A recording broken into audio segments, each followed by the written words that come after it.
Good morning mga day, this is your Inday nga Kandingon, a day in my life sa Kandingon nga piling content creator. Ay for dago.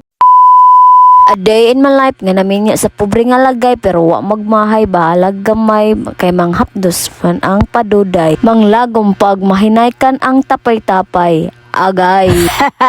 Medyo similoya ta ading urasa. Nga nakaligo man unta ta karong adlaw amot og nganong nagluya pa. Another day, another labas serye for the go. Parang ito na ang last ng ating labas serye. Kaysa sunod mamilo serye na punta. Syempre kung madami kang gilabhan, syempre madami ka ring pilononon. Meow meow.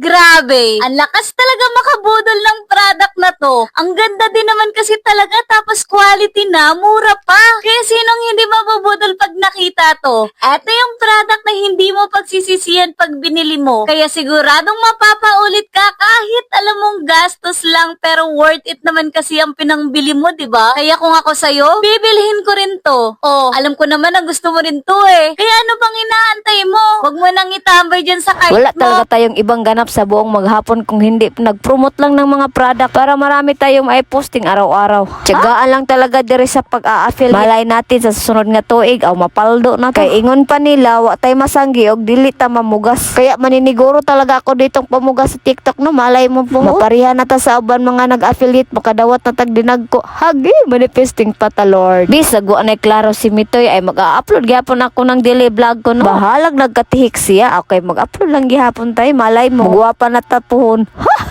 Mao sigurong nagkatihik si Mita karon kay nagihurot na magud generic man liman kabay tag minilyon ang views kada upload. Agi paano na lang kaming mga small content creator na nagsusugod pa lang mag-vlog. Hagi. Patilawin niyo man naman kami ng sweldo ni Mita. Oy, magigiba na lang itong aking cellphone, hindi pa ako makakatitilaw ng sweldo ni Mita. Hindi ko man alam oy kung ibibigay ba ito ni Mita or unsaon ba nitong aking sweldo. Nga unta kutang-kuta naman tatakarong panahon. Og kanos ang kakuta, mao sad nagtinihik ang Mita. Hahay nako pero laban Japan lang gihapon ay basin di ay pohon makasweldo. Pero kay ba ko diri sa uban mo anag ipanglain ni tungod sa panghatag ni Mita nga gulpi tihika. Kay wa na gadintaw nagkadimao. Ako'y nalalagot naman unta pero wala akong mahihim. Kay siya man entaw ang amo oy tagasunod man entaw nako. Kaya kahit anong yaw-yaw ko dito no, wala talaga akong mahihimo kung hindi niya ako susweldo. Kay bahala siya kay maniguro sa kahit hindi kayo gaganahan sa aking mga vlog ay wala kay mamasin ako baka maswelduhan ako ni Mita dito. Kay hindi bawal ang mangarap malay mo magbubunga ang lahat ng aking paghihirap.